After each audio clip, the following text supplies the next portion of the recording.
Good morning to all. Dear student, let's start the biology class. Today we'll learn about the chapter 6, conservation of plants and animals. Here in this chapter, today our topic is national park, wildlife sanctuaries, botanical and zoological park, national park and sanctuaries in India. Okay, let's start our class. But before starting the class, please be ready with your book. National parks. National parks are the area meant to preserve the flora, fauna, landscape and history of the regions.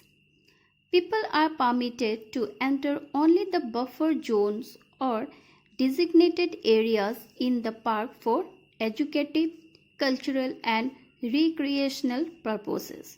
No one is allowed inside the core area except the park personnel.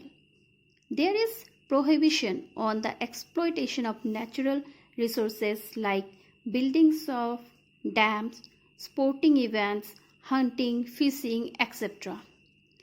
Ranthambore National Park is an example of a national park in India. So what is a national park? It's the area, it is used to preserve for the flora, fauna and the landscape of that particular region. And here the peoples are permitted to enter only the buffer zone, not in the core zone. Okay, in the core zone only the park personnel, those peoples who are working there, forest managers and only they are allowed to enter. In this park, no one is allowed inside the core. Okay, and here designated area is the park for educative, cultural and recreational purpose. These parks are for the educative purpose, for the cultural purpose and for the recreational purpose. It is not for the other things. Ranthambore National Park is an example of a national park in India. Okay. Next, wildlife sanctuaries. A wildlife sanctuary is a region that is smaller than a national park.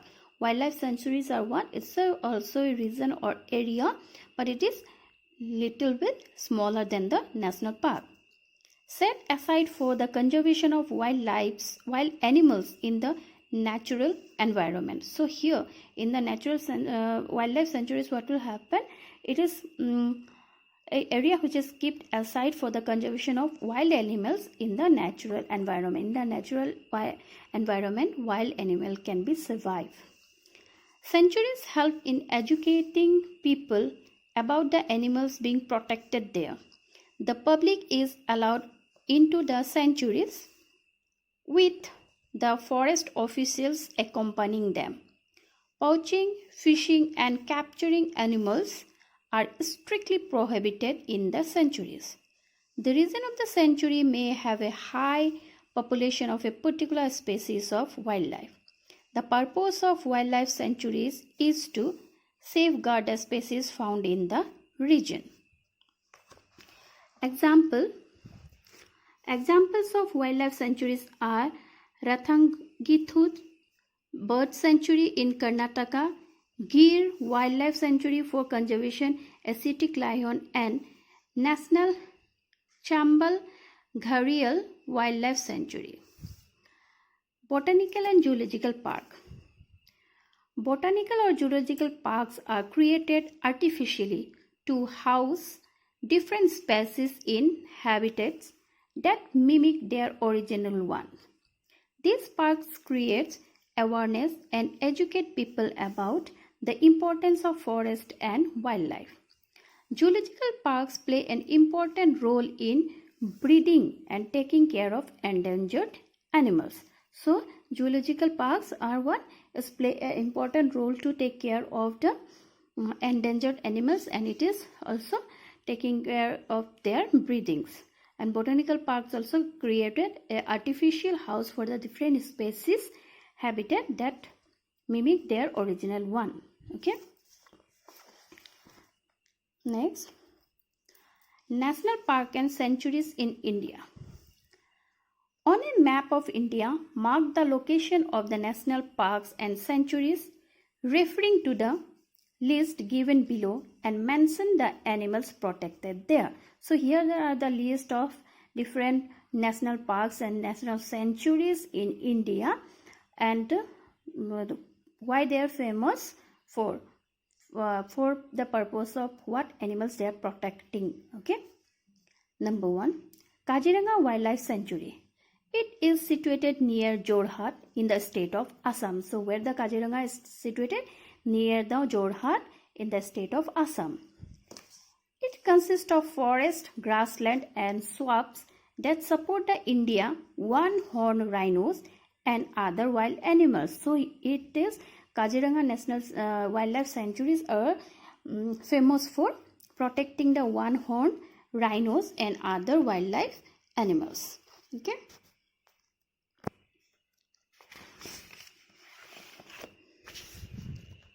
Next is Silica Lake Sanctuary.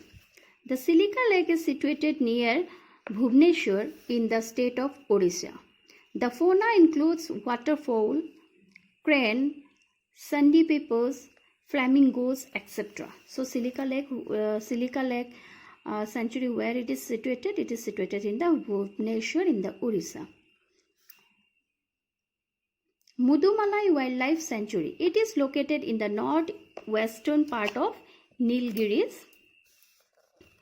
in Tamil Nadu. The animals found here are elephants, gaur, penguins,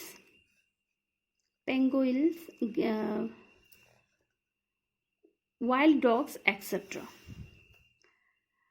Ranganathitu Bird Sanctuary. It is situated on the island of the river Kaveri near Srirangapatnam in Karnataka. The avian fauna include open-bill stork, white ibis, spoonbills, wild ducks, etc. Bandipur Wildlife Sanctuary. It is found in the state of Karnataka, where Project Tiger was started to conserve the depleting population of tigers. The other fauna include chitlas, porcupines, langurs, wild dog, etc. Kanha National Park. It is situated in the state of Madhya Pradesh. The fauna include tigers, chitals, panthers, black bucks, etc. Sariska Wildlife Sanctuary. It is situated in Alwar in the state of Rajasthan. The fauna include leopard, tiger, spotted deer, etc. Annamalai Sanctuary. This sanctuary is in Tamil Nadu. The fauna includes elephant, spotted deer, Nilgiri thar, lion-tailed macaque, etc. Corbett National Park. It is situated in Nainital and Garhwal Hills in the state of Uttarakhand. It is home to hyenas, tigers, elephants, etc. Periyar Wildlife Sanctuary. It is found in Kerala. It is established around an artificial lake that arose due to the dam that was built across the river Periyar. The fauna includes sambhars, leopards, sloth bear, etc. Biodiversity has been degraded to a large extent, and it is time to save what is left and regenerate the lost forest and wildlife. This will help us save our planet and the various species found on it. Let us pledge to save our forest and wildlife. So, biodiversity nowadays, biodiversity are degraded like anything. Okay, all the animals, different plants are nowadays extinct from the earth. So we have to save our biodiversity, or we can regenerate our lost biodiversity. So why? Because it can help to save our planet and the various species which are found in the planet.